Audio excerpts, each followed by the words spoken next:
Bonjour Franck Riester. Bonjour Jean-Rémy Baudot. Vous êtes toujours ministre délégué chargé des relations avec le Parlement, puisque le gouvernement n'est pas tombé hier soir. La motion de censure de l'opposition a été rejetée. Elle n'a recueilli que 193 voix alors qu'il lui en fallait 289.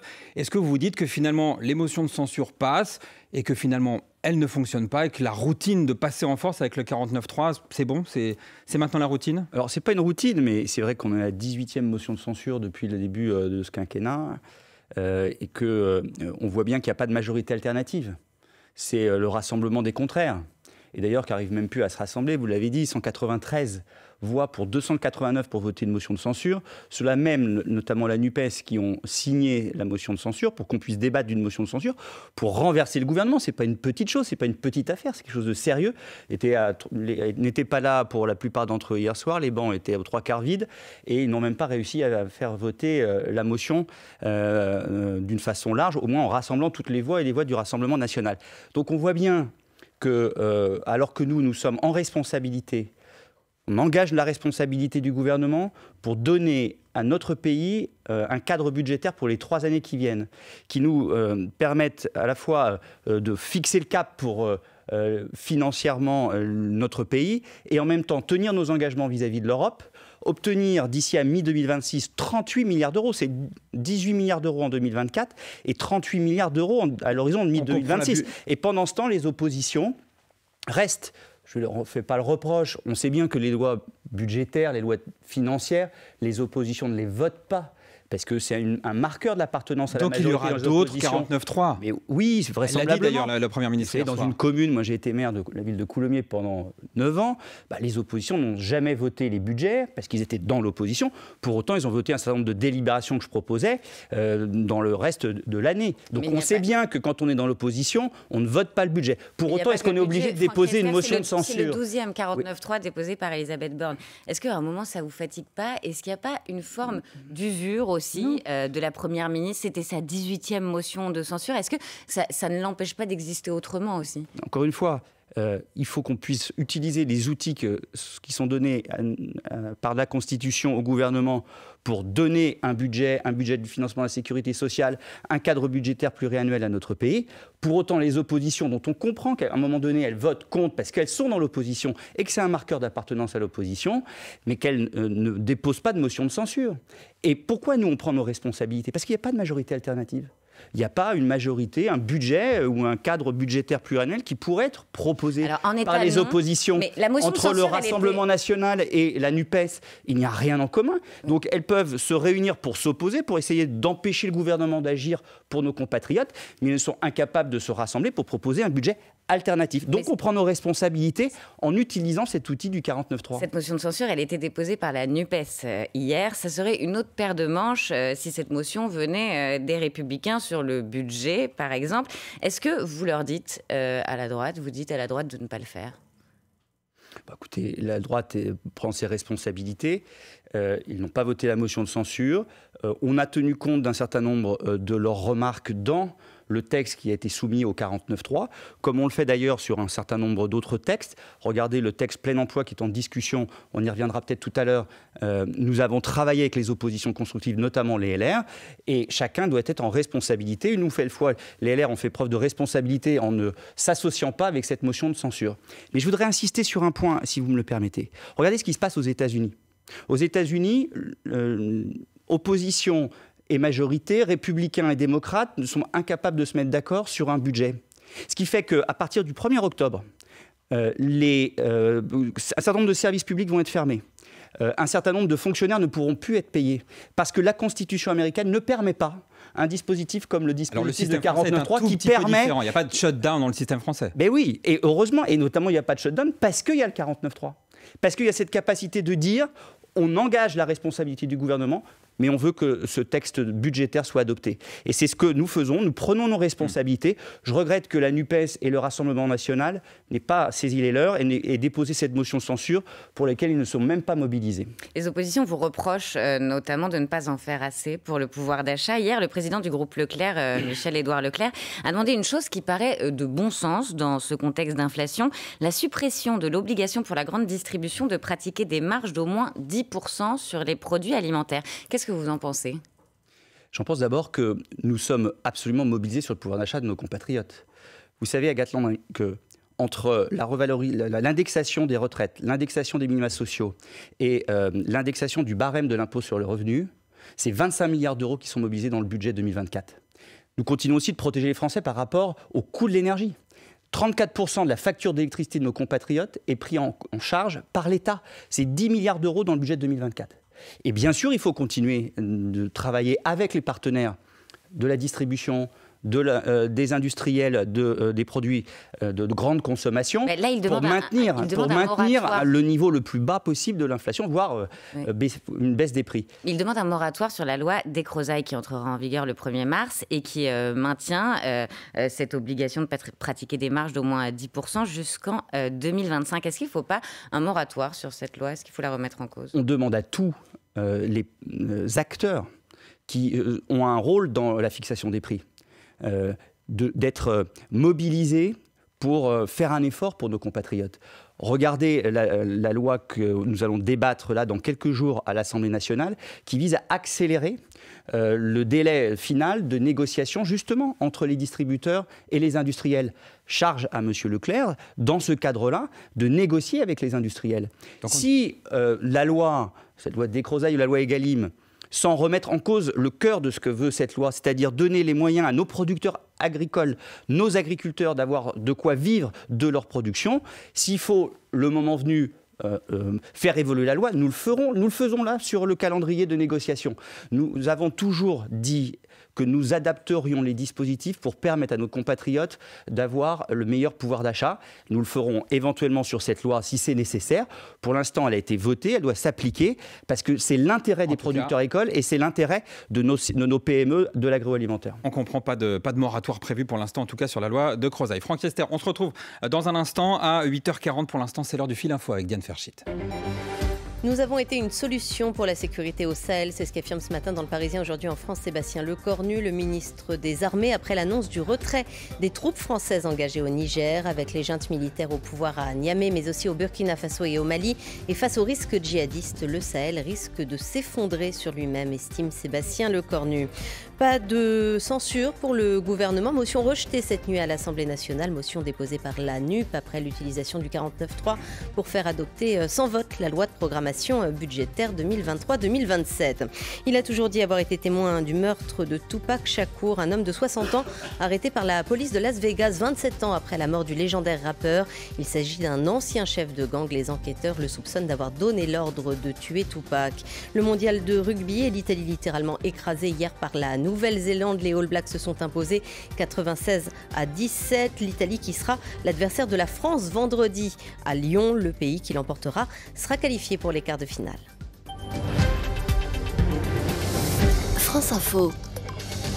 Le 8-30 France Info, Agathe Landry, Jean-Rémy Baudot. Toujours avec Franck Riester, ministre délégué chargé des relations avec le Parlement.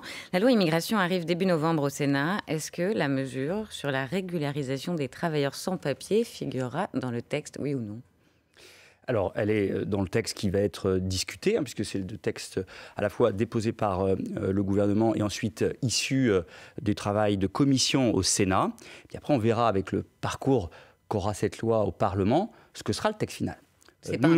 Nous pensons que c'est important de prendre en compte la situation très concrète de ces étrangers qui n'ont plus de titre de séjour et pour autant qui sont depuis longtemps dans notre pays et qui travaillent, qui payent leurs impôts et qui sont dans un processus d'intégration.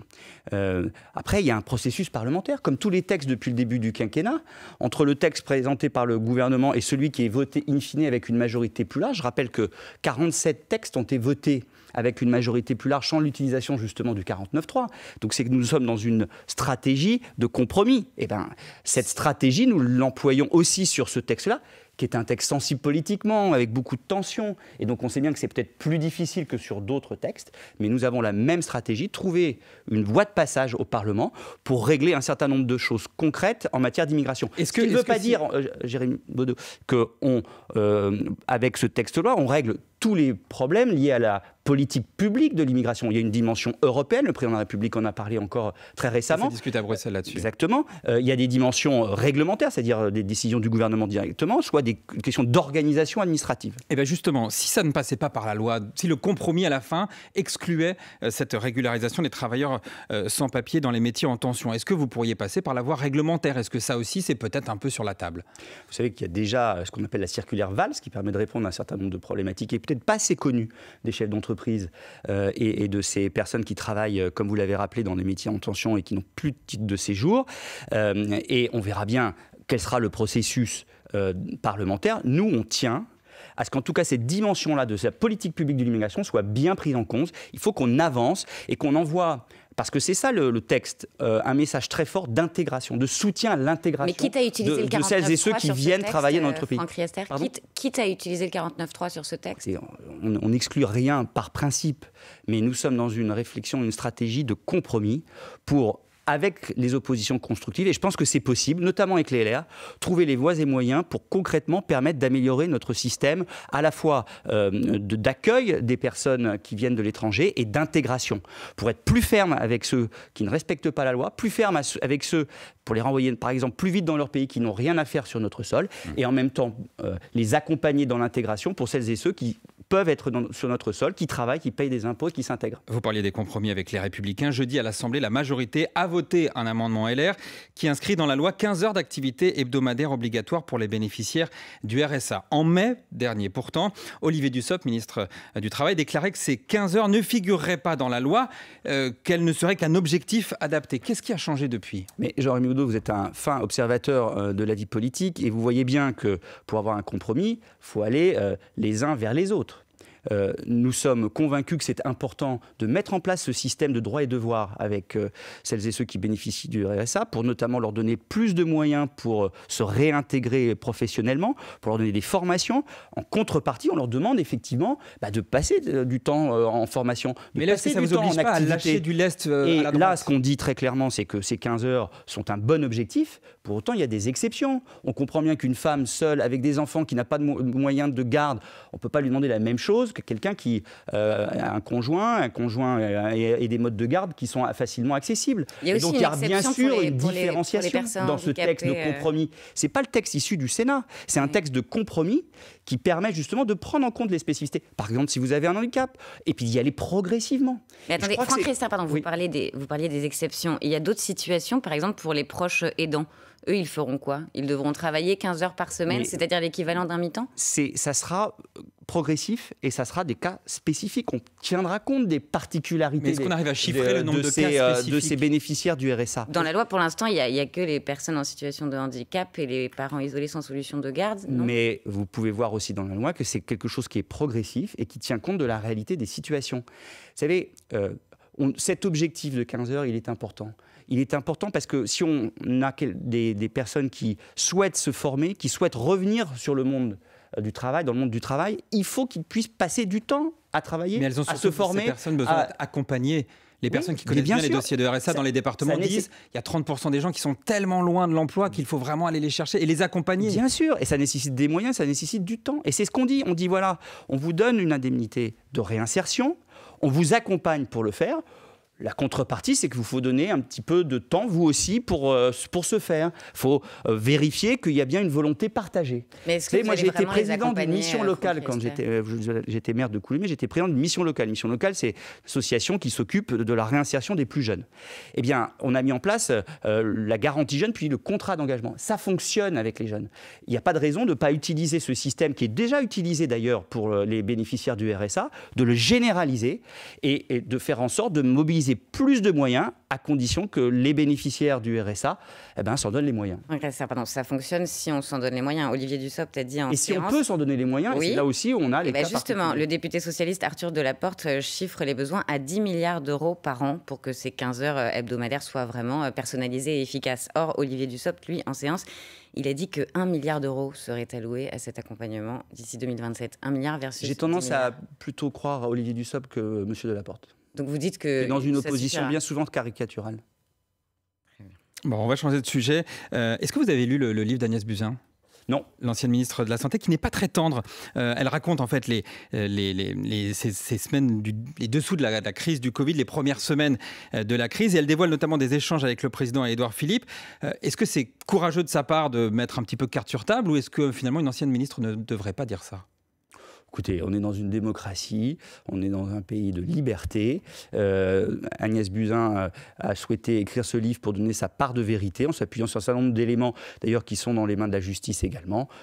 Nous verrons ce qui sortira à la fois des commentaires de celles et ceux qui liront le livre, et plus intéressant, ce qui sortira de la justice. Et un tout dernier mot, on voulait vous entendre sur la journaliste française Ariane Lavrieux, qui a récemment passé 40 heures en garde à vue. Il lui reprochait d'avoir publié une enquête qui pourrait porter atteinte au secret défense. C'est en cas ce que dit la justice. Cette semaine, la justice a considéré que tous les documents saisis lors de la perquisition de son domicile pouvaient être utilisés. Vous avez été ministre de la Culture.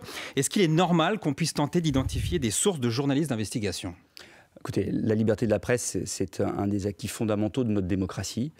C'est quelque chose qui est essentiel. D'ailleurs, ce gouvernement, à la demande du président de la République, y a beaucoup travaillé, et quand j'étais ministre de la Culture particulièrement, et nous y sommes très attachés. Pour autant, la liberté de la presse ne permet pas tout. Et il y a un encadrement de cette liberté de la presse qui est prévu par la loi. Après, c'est à la justice de déterminer si cette liberté de la presse, en ce qui concerne ce cas particulier, a été, je dirais, c'est la fin des lanceurs d'alerte, au-delà de ce qui était possible ou pas. Mais ce n'est pas le ministre que je suis qui peut commenter un processus judiciaire en cours. On ne peut pas s'émouvoir que demain les lanceurs d'alerte sur les EHPAD, les pizzas empoisonnées, etc., aient des craintes de parler aux journalistes. Non, mais il ne faut pas qu'ils aient crainte de parler aux journalistes, il faut qu'ils respectent la loi. La loi a permis, notamment en 2010, de sécuriser ou de conforter le secret des sources. Il y a eu un certain nombre d'autres lois qui permettent de garantir cette liberté de la presse.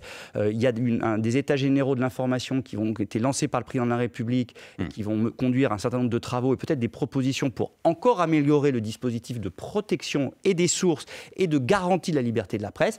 En tout cas, aujourd'hui, il y a une loi, elle doit être appliquée. C'est la justice de dire si la loi a été violée ou pas. Merci beaucoup Franck Thiester, ministre délégué chargé des relations avec le Parlement. Merci beaucoup Agathe Lambré. On se retrouve demain matin, 8h30 pour un nouvel invité politique et à